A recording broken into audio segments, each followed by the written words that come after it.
মধ্যে যে যারা রয়েছে তার মধ্যে সর্বপ্রথম ভুয়া নার্স নিবীরণ করতে হবে এই স্বাস্থ্যখাত এবং বিএনএমসি থেকে। দ্বিতীয়ত, আমরা ইন্টার পাস করে কেন আবার ইন্টার সমমান সার্টিফিকেট পাবো? আমাদেরকে দ্বিতীয়ত আমাদের ড্রেস কোডে অ্যাপ্রন এবং হেজাব অ্যাড করতে হবে। সবকিছু যখন মেধা দিয়ে যাচাই হচ্ছে, কেন ছেলেদের বৈষম্যের মধ্যে হবে? অবশ্যই কোনো বৈষম্য করা যাবে না। আমাদের স্টাইপেন্ড বৃদ্ধি করতে হবে, সেই সাথে আমাদের ঝুঁকি ভাতা প্রদান করতে হবে।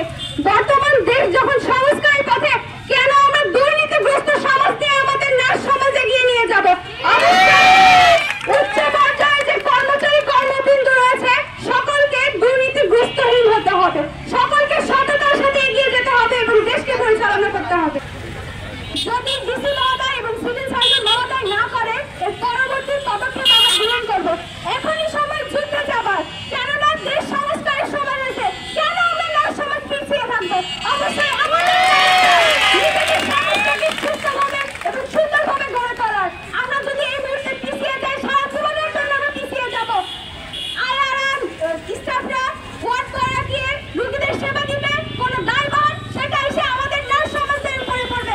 কেন আমরা প্রাতিষ্ঠানিক শিক্ষা সেই দায়ভার বহন করবো? আমরা মোটেই প্রস্তুত না। আমরা একটা শিক্ষা গ্রহণ করে এখানে এসেছি, অবশ্যই আমাদের কিছু দক্ষতা আছে।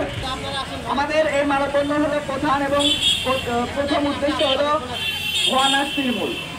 তো আমরা আপনারা হয়তো অবগত আছেন যে কিছু স্বাস্থ্যসেবার কিছু ব্যবসায়িক প্রতিষ্ঠান কোন নিয়োগে ভুয়া নার্স নিয়োগ দিয়ে থাকে। তো আমাদের এক্ষেত্রে কোনো সমস্যা নেই, কিন্তু আমাদের সমস্যা একটাই যে সেই সব অপ্রাতিষ্ঠানিক ভুয়া নার্সরা যদি কোনো স্বাস্থ্যসেবা দিতে ভুল করে, তাহলে তার দায়ভার কিন্তু আমাদের নার্সিং সমাজের উপরই আসে।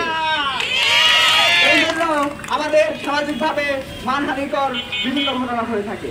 তো আমরা আমাদের কাছে এই তাদের ব্যবসায়ের উদ্দেশ্যে কি করলো না করলো সেটা আমাদের দেখার বিষয় না, কিন্তু আমাদের যে মানহানি বা আমাদের নার্সিং পেশার যে মান, সেই যে প্রস্তাবিত করার জন্য যে দুই নিয়োগ দিয়ে থাকে, তাহলে এটা আমাদের হচ্ছে গিয়ে প্রধান এবং ভর্তি ক্ষেত্রে ছেলে 10% এবং মেয়ে 90% কোটা বসে বাতিল করতে হবে। বহির্বিশ্বে নার্সদের জন্য কর্মসংস্থানের পথ সুগম করতে সরকারিভাবে উদ্যোগ গ্রহণ করতে হবে। স্টাইপেন্ড এবং ইন্টার্ন ভাতা বৃদ্ধি করতে হবে।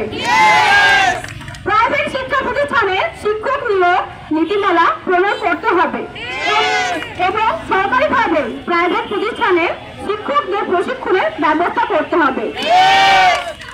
বেসরকারি হাসপাতালে নার্সদের জন্য সরকারি বেতন কাঠামো অনুযায়ী সুযোগ সুবিধা নিশ্চিত করতে নিয়মিত মনিটরিং করতে হবে।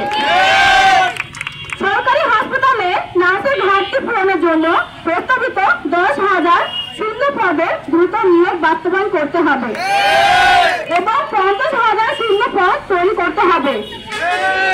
নার্সিং এর বিসিএস চালু করতে হবে এবং পদোন্নতির ক্ষেত্রে বিসিএস হতে এবং বিভাগীয় পরীক্ষার মাধ্যমে নির্দিষ্ট হারে পদ বন্টন করতে হবে।